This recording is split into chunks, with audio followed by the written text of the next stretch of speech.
இன்னொரு main thing என்னன்னு பார்த்தீங்கன்னா, அந்த காலத்தில் யார் வீட்டுக்காவது நம்ம போனோம் அப்படின்னா, ஒரு 40 வருஷத்துக்கு முன்னாடி போனோம்னா, தாத்தா, பாட்டி வீட்டுக்கெல்லாம் போனோம்னு வச்சுக்கோங்களேன். பாட்டி என்ன பண்ணுவாங்க, நம்ம கெஸ்ட்டு போனாங்கன்னா என்ன பண்ணுவாங்க அப்படின்னா, சொம்பு இருக்கும் இல்லையா? ஸோ அந்த சொம்பு நிறையா தண்ணி எடுத்துகிட்டு வந்து தான் கொடுப்பாங்க. தண்ணி சாப்பிடுங்கன்னு சொல்லுவாங்க. தண்ணி அந்த காலத்தில் யாருமே பார்த்தீங்கன்னா, முன்னோர்கள் குடிங்கன்னு சொல்ல மாட்டாங்க, சாப்பிடுங்கன்னு தான் சொல்லுவாங்க. ஏன் அப்படின்னா, சாப்பாட்டை வந்து குடிக்கணுமா, தண்ணியை வந்து சாப்பிட்ணுமா. ஸோ 2மே ஆப்போசிட்டாக வந்து பண்ணுவாங்க.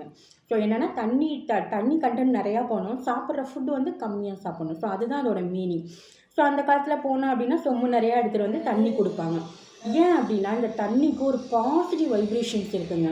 இப்போ கோயிலுக்கே போனோன்னு வச்சுக்கோங்களேன், துளசி தண்ணி கொடுப்பாங்க இல்லையா, தீர்த்தம் கொடுப்பாங்க.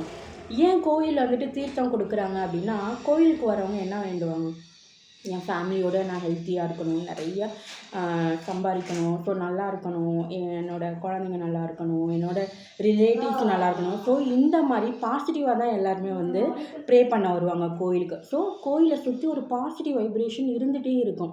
அதனால தான் அந்த தீர்த்தம் சாதாரண தண்ணி தான் அது. பட் பார்த்தீங்க அப்படின்னா, அது வந்து நமக்கு வந்துட்டு தீர்த்தம்னு சொல்லி கொடுக்குறாங்க. ஏன்னா அதில் அவ்வளோ வைப்ரேஷன்ஸ் இருக்குது. ஸோ அதனால தான் பார்த்தீங்க. இன்னொரு ஃபார் எக்ஸாம்பிள் சொல்கிறேன். இப்போது நம்ம ஒரு நல்ல விஷயத்துக்கு போகிறோம், இல்லை பூனை வந்து குறுக்கால வந்துடுச்சு, இல்லை கால் வந்து தடங்கலாயிடுச்சு. உடனே என்ன சொல்லுவாங்க, நம்ம பாட்டி இருந்தாங்க அப்படின்னா, உட்காந்து தண்ணி வந்து சாப்பிட்டுட்டு போகணும், கையில் தண்ணி எடுத்துகிட்டு வந்து கொடுப்பாங்க. ஏன் அப்படின்னா, இப்போ நம்ம டென்ஷனாக இருக்க போகிறோம், ஒரு பதட்டம் இருக்குது, ஒரு நெகட்டிவ் திங் நடக்குது அப்படின்னா, அந்த தண்ணி நம்ம சாப்பிடும்போது என்ன ஆகும்னு பார்த்தீங்கன்னா, நம்ம பிரெயினும் நம்ம மனசும் ஒரு பாசிட்டிவ் வைப்ரேஷன்ஸ் வந்து வரும். ஸோ அதனால தான் தடங்கள் வந்தாலும், யாராவது குறுக்கால் வந்தாலும் உட்காந்து தண்ணி சாப்பிட்டுட்டு போங்கன்னு சொல்லுவாங்க. கோயிலில் தீர்த்தமாக இருக்கட்டும் நமக்கு வந்துட்டு கொடுக்குறாங்க. ஏன் அப்படின்னா, அந்த தண்ணிக்கு அவ்வளோ பாசிட்டிவ் வைப்ரேஷன்ஸ் இருக்குது. இப்போ தான் எல்லாருமே வீட்டுக்கு போனால் என்ன கொடுக்குறாங்க, டீ, காஃபி, பால், ஜூஸ் இந்த மாதிரி கொடுக்குறாங்க இல்லையா?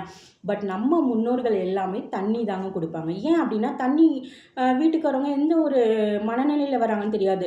சந்தோஷமாக வராங்களா, இல்லை ஏதாவது திட்டுறதுக்கு வராங்களா, இல்லை என்ன ஒரு தாட்டோடு வராங்கன்னு தெரியாது இல்லையா? ஸோ அந்த தண்ணி நம்ம கொடுக்கும்போது, அந்த தண்ணி அவங்க சாப்பிடும்போது பார்த்திங்கன்னா, அந்த பாசிட்டிவ் வைப்ரேஷன் அவங்களுக்கு வரும்.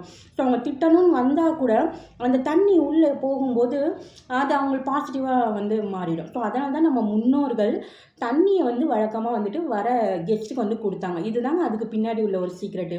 கோயிலாக இருக்கட்டும், முன்னோர்கள் வீட்டுக்கு அந்த காலத்தில் தாத்தா பாட்டியாக இருக்கட்டும், ஸோ எல்லாருமே தண்ணிக்கு அவ்வளோ இம்பார்ட்டன்ஸ் கொடுத்தாங்க. அதே மாதிரி ஆற்று, குளம் இதிலலாம் வந்துட்டு ஏன் குளிக்கணும் அப்படின்னு பார்த்தீங்கன்னா, அந்த சூரிய ஒளி படும் இல்லையா? ஸோ அந்த தண்ணிக்கு அவ்வளோ வைப்ரேஷன்ஸ் இருக்குது, அதில் அவ்வளோ சத்து இருக்குன்னு சொல்லுவாங்க. அதனால தான் அருவியாக இருக்கட்டும், வேறு தீர்த்தம் கோயிலெல்லாம் குளிக்கணும்னு சொல்லுவாங்க இல்லையா? ஸோ அந்த ஆறு, குளம், இந்த தீர்த்த தலம், ஸோ இது எல்லாத்துக்குமே ஒரு பாசிட்டிவ் வைப்ரேஷன்ஸ் இருக்குது. ஏன்னா சூரியனோட அந்த ஒளிக்கதிர் இருக்குல்ல, ஸோ அதோட வைப்ரேஷன்ஸ் ப்ளஸ் எல்லாத்தோட அந்த மண், ஸோ இந்த மாதிரி நிறைய விஷயத்தோட நியூட்ரிஷன்ஸ் எல்லாமே அந்த தண்ணியில் இருக்குமா. ஸோ அந்த தண்ணியில் குளிக்கும்போது அந்த நியூட்ரிஷன்ஸ் உள்ளே ஆட் ஆகும்போது நமக்கு பாடி ஹீட்டாக இருக்கட்டும், இல்லை ஸ்கின் ப்ராப்ளமாக இருக்கட்டும் சொல்லுவாங்களே, இந்த அருவிக்கு போனால் நல்லது குளிச்சா அப்படின்னு சொல்லிட்டு, அதில் சில மூலிகைகள் எல்லாம் கலந்து வரதுனால தான் நம்ம அந்த காலத்தில் ஆற்று, குளம் இதிலெல்லாம் குளித்து வந்து ஹெல்த்தியாக இருந்தாங்க, உடம்பு வந்து ஹீட் ஆகாமல் இருந்தது. ஸோ இதுதான் வந்துட்டு இதுக்கு பின்னாடி உள்ள ஒரு சீக்ரெட். ஸோ இது வந்து உங்களுக்கு யூஸ்ஃபுல்லாக இருக்கும்னு நினைக்கிறேன். Thank you so much.